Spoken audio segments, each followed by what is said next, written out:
It is the SMT YouTube channel. We're glad to have you guys back for this one. I wanted to take this opportunity to discuss the AT&T network and what it's actually going to be. Right? This is going to be future looking. We're talking about things that are going to be happening in the very near term, like literally weeks or even just a couple of months. We're going to be talking about things that'll be happening over the course of the next several years. But AT&T has the opportunity to seize a window of completely overhauling their wireless network and making it really, really special. Okay, so let me go through the things that they need to do, things that they will do, things that they have to do. All right, so let's start first with likes and shares. Please do support the channel. And don't forget to subscribe if it's your first time here. All right, now for the content. What AT&T has been able to do by acquiring additional wireless bandwidth from Dish. We know that the transaction is $23 billion. That is a lot of money. And that is proof that what AT&T is going to be doing here is very serious. It's a network investment that is for today, that is for tomorrow, and it is for years down the line. Starting first with the 3.45. This is N77. You know, it's the same type of spectrum that, you know, AT&T currently deploys already.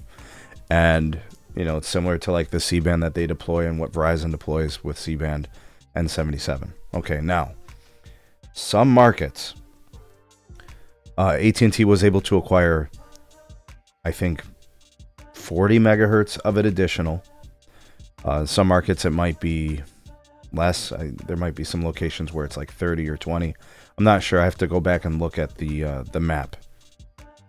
But there's the potential to see some pretty deep bandwidth in this channel moving forward, right? So, you know, in some places you're going to be seeing things like 100 megahertz of it, because not only has AT&T have their own 40 megahertz that they got at auction, they're going to get 40 megahertz from Dish, and they may have acquired additional bandwidth from other spectrum speculators, right? Now, in the markets where it's going to be 80 or 100 megahertz, everything's cool. There's going to be no trouble there. There is going to be, at least based on Apple engineering notes, there is going to have to be an upgrade that goes to iPhones to enable 90 megahertz compatibility. So some markets are going to be 90 megahertz of N77 with the 3.45. That update will be coming over the air, I'm guessing, very, very soon. And once that update is out, I think they go ahead and turn up the 90 megahertz bandwidth, right? So that's happening. Also, in the very near term, you're going to see that spectrum boost. I mean, this is fallow spectrum that has not been used at all. Dish never deployed a 3.45 radio. So, you know, there's going to be no restrictions, right? Like that's on deck. So my market, Cleveland, is going to be 80 megahertz of the 3700, the C-band, 80 megahertz of the DoD, the 3450. So that's 160 megahertz, which is 20 megahertz more than what Verizon has in that same channel, N77. And in the sub 2 gigahertz or the sub 3 gigahertz, you know, AT&T has PCS, has band 29, has band 30, has band 2, band 66. Like, they got all this bandwidth. Their network's actually about to get faster. Will it be as fast as Verizon or faster than Verizon? Maybe. Verizon has a lot of market share here. You know, AT&T upping the bandwidth. They're probably going to be faster than the Verizon. Probably. Will they be faster than T-Mobile? Maybe not. T-Mobile has 190 megahertz of N41 here, and they are really fast in Cleveland. Very, very fast. So they may or may not be faster, but it should be comparable to the T-Mobile speeds that we see. Should. I think just depending on location, but I mean, you are about to see some serious throughput in some markets. Think about the markets that are going to have 100 megahertz of DoD and then 80 megahertz of C-band. So you got 180. It's going to perform like what you guys are seeing from T-Mobile with the 180, 190 of the N41 piece. So take Dallas, for example, for AT&T. 100 megahertz of C-band, 90 megahertz of DoD. Right? That's going to be one of those locations. You know, so and you know that's going to go a long way. That is going to be a lot of capacity on there. Now, the next conversation we need to have is about the 600, the low band frequency. So this is this bandwidth that's going to be coming to the AT&T network. I've said it previously. I have no reason to believe otherwise. They are not going to be moving on from the spectrum. It is not a negotiation tactic or for spectrum swaps with T-Mobile. They are going to build this out. It makes sense to deploy it, and it actually makes sense to deploy it right now in certain situations. Think about the markets where Dish had 20 megahertz of bandwidth. There's a couple of those. There's a couple of markets where they had 15 megahertz of bandwidth. So New York City, Miami, Sacramento, San Francisco come to mind. And then you have markets otherwise that have like 10 megahertz. A lot of them have 10 megahertz. And then some places that have 5 megahertz. But in places where AT&T doesn't have 850, right? They don't have the band 5 piece. Maybe it's all owned by Verizon or something like that. Or like in my market, that's the case in my county. If you go out of the county, AT&T has 850. But in my county, they don't, right? It would make sense for them to go ahead and just, make that upgrade, right? Get the 600 out there, put it straight to NR. Now you got your low band on the 5G side of things, right? So that I think, well, I mean, it might kind of be speculative that that's going to happen. I think that's really the best way to do it, right? That would be your priority. Places where you need the 600, where it's large swaths of bandwidth, and places where you don't have 850. It only makes sense. And then the last thing we need to discuss is the 4.9, right? The public sector bandwidth. That is, I guess, just a technicality. At some point, you're just going to see it assigned and gifted to FirstNet, which means it's going to be assigned and gifted to the AT&T network. And that's going to be an opportunity for AT&T to do the one-touch climbs, where they climb the tower and they put up all the radio gear all at once. Kind of sort of like what they did when they modernized the network for FirstNet with Band 14.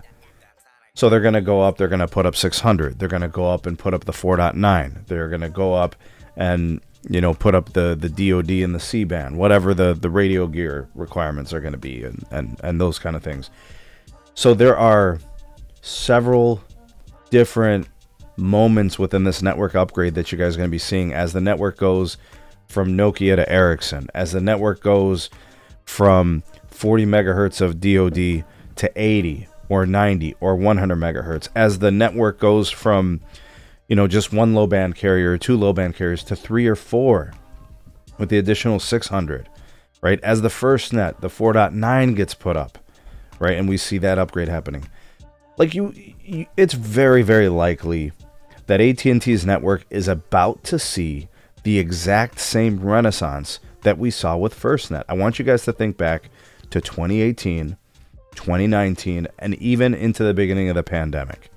The AT&T network, albeit basically LTE based, was one of the most reliable experiences we had ever seen from the AT&T network. It was reliable, it had capacity, it was modern, it was redundant, it was all of those things. And it was because the towers had been modernized. But what AT&T has done in the last several years is grow like crazy. And now they're getting bandwidth to put on air. Now they're getting a reason to go back to those sites and upgrade the radios and antennas. And now you're probably also looking at an opportunity as they kind of analyze Dish assets. We can have the conversation about tower placement. We can have the conversation about co-locations. They're literally taking over the Dish network, if you think about it, right? There's a lot of things to analyze here. I, for one, believe that if they land the plane, their network could be the most improved network over the course of the next year. And depending on what happens with the 4.9 with FirstNet, maybe 2 years. But over the course of the next year, between the things I highlighted today, with the additional bandwidth, FirstNet, the 600, the 3400, and just this Nokia to Ericsson modernization strategy, if you put all this together, we're talking about a network that is going to be unrecognizable. You're talking about a network that's going to be faster than both Verizon and T-Mobile in a lot of places. Because it's going to be newer, because it's going to have more bandwidth, and there's a chance, guys, where I know they win some states now en route, and I know they don't win a lot of markets in the route scores, like when it comes to metros. You know, some they win some, but I think all that's about to change, and this is a good time for it too, right? As AT&T grows and they see the fiber investment paying off, people taking their wireless services, it couldn't come at a better time. This could all work for AT&T, and you guys know how I feel about the company itself.